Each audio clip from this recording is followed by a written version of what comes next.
अस्सलाम वालेकुम। वालेकुम सलाम व रहमतुल्लाहि व बरकातहू। सर क्या नाम है आपका? Abdul Rashid Nomani, president JUF district central. अच्छा अर्शद भाई, मुझे ये बताएं कि जैसा कि सुना जा रहा था कि गवर्नमेंट ने ये कहा था कि मुजाहिद कॉलोनी के साथ साथ इस मस्जिद को भी शहीद किया जाएगा, तो अब इस बात में कितनी सदाकत है? क्या ये मस्जिद शहीद होगी? आपके क्या मुज़ाकरात हुए हैं और आगे का क्या ऑल्टरनेट मिलेगा? देखिए, हमने रोज़ अव्वल से कहा था कि हम मस्जिद गिरने नहीं देंगे, ठीक है ना। उनके नक्शे में वो कह रहे थे कि ये पूरी मस्जिद गिरेगी, सिर्फ 2 सफ़े बचनी हैं। बहरहाल हम अड़ गए अल्हम्दुलिल्लाह। ये मस्जिद आज भी आप देख रहे हैं अपनी असल सूरत में मौजूद हैं।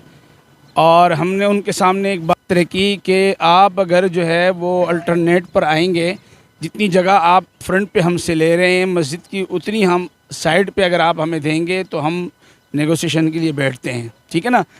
अदरवाइज़ हम जो है वो किसी किस्म की आपसे कंप्रोमाइज़ नहीं करेंगे। आप गिराएं, मैं नीचे आऊँगा, पहले आप हमारे ऊपर से जो है वो गुजारें, उसके बाद आप मस्जिद गिराएंगे। लेकिन बहरहाल DC साहब की कोशिशों से और फिर नेगोशिएशन हुई हमारी, तो अब अल्हम्दुलिल्लाह जो बराबर में अल्टरनेट हमें दिया गया है, मस्जिद के फ्रंट का जो है वो 2 सफ़े हम शहीद करेंगे और वो बराबर में जो जगह है वो हमें दे के हम मस्जिद को तोसी करेंगे।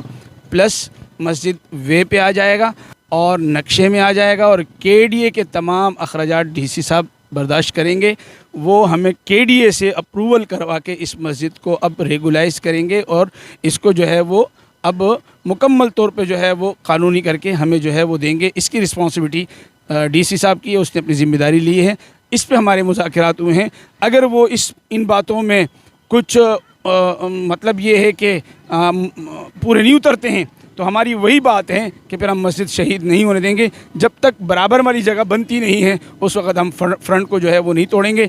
वो बन जाएगी, उसके बाद फिर हम जो है वो अपने मुज़ाकरात पे जो है वो अमल दरामद करेंगे। अच्छा ये मुझे बताएं कितना फिट का एरिया अंदर जाएगा आपका? हमारा तकरीबन 2 सफ़े जारी हैं।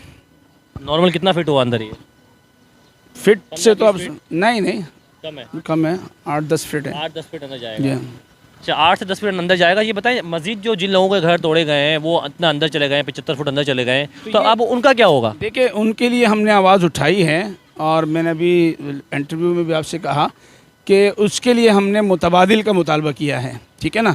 और मैं उन लोगों के साथ खड़ा हूँ, जैसे मैं मस्जिद के लिए खड़ा हूँ तो मैं मुजाहिद कॉलोनी के उन गरीब लोगों के साथ भी खड़ा हूँ और मुतबादिल के लिए हमने, लेकिन 3 ऑप्शन दिए गए हैं कि मुतबादिल में या तो हम प्लॉट देंगे या हम इनको कैश देंगे या फिर हम इनको मंथली कोई इनका जो है वो जैसे 30-30 हज़ार 40-40 हज़ार रुपये मंथली इनको 6 महीने 1 साल तक देते रहेंगे, ताकि ये लोग अपनी दूसरी जगह पे अपना मकान बना सकें और अपने लिए जो है ना मुतबादिल कर सकें।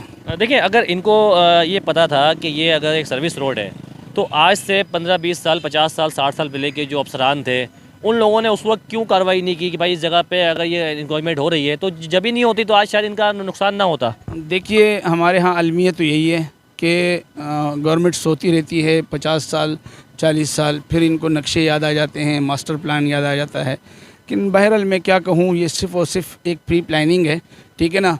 मखसूस लोगों को, मखसूस लॉबी को खुश करनी है। मैं डॉक्टर आसिम का नाम लूँ तो बुरा नहीं होगा, ठीक है ना। इनके एमा पे ये हो रहा है, लेकिन हम कहेंगे कि ताकतवर से ज़्यादा मेरे रब की ताकत है। इन नबत शरब्बिक लशदीद। अल्लाह जब पकड़ने पर आते हैं तो हमने तो घरों में भी, औरतों से भी, बच्चों से, सबसे कहा है कि वहाँ कुरान का ख़त्म करें, अवारिद करें और बद्दुआएँ दें इन लोगों को, इन ज़ालिमों को बद्दुआएँ भी दें। हम इनका रास्ता रोडों पे रोक रहे हैं, आप घरों में इनको बद्दुआएँ दें, इंशाल्लाह आहें लगेंगी और ये बद्दुआओं से जो है वो नहीं बच सकते हैं। अल्लाह ताला इनको ज़लील ख्वार करेंगे इंशाल्लाह। अच्छा ये सुनने में आया कि अभी कुछ दिन पहले नाज़ाबाद का रोड ब्लॉक हुआ, 2-2 3-3 घंटे तक लोग अपना सड़कों पे खड़े रहे। इसके अलावा आप ये देखें कि बाद में ये फैसला हुआ कि शायद 14 दिन का टाइम दिया है, तो क्या लगता है आपको ये केस कहाँ तक जाएगा? देखें, हम तो लीगल वे पे जा रहे हैं ना। हमने 14 दिन का जो टाइम दिया गया है, तो मैंने वहाँ के लोगों से कहा है कि आप स्टे पे जाएं, स्टे पे जाएंगे, केस करेंगे, तो केस के बाद ही फैसला होगा ना। केस उनके हक़ में आता है, KDA के हक़ में आता है, क्या होता है तो वही होगा। तो हम तो लीगल प्रोसीजर पर हैं, लेकिन हमसे कहते हैं कि भाई स्टेप बाई स्टेप आएँ। आप एकदम से मशीनरी लेकर आ रहे हैं, घर गिरा रहे हैं, ऐसे तो नहीं करें, ऐसे नहीं करें। हमें कुछ टाइम दें ताकि हम जो है इसको लीगल वे पे लेकर आएँ और कोर्ट का सहारा लें। तो कोर्ट जा रहे हैं, इंशाल्लाह केस भी कर रहे हैं और फिर केस की सूरत हाल क्या होगी वो आपके सामने होगी। अगर देखें, अगर ये लोग केस हार जाते हैं, KDA केस जीत जाता है, तो इन लोगों के लिए आपका क्या मैसेज होगा? मुतबादिल मुतबादिल तो फिर भी देंगे ये, ठीक है ना, क्योंकि ये बेघर होंगे ये लोग, और बेघर होने के बाद जो है ना वो फिर बेचारे कहाँ जाएंगे, इतना अरसा इन्होंने गुजारा है।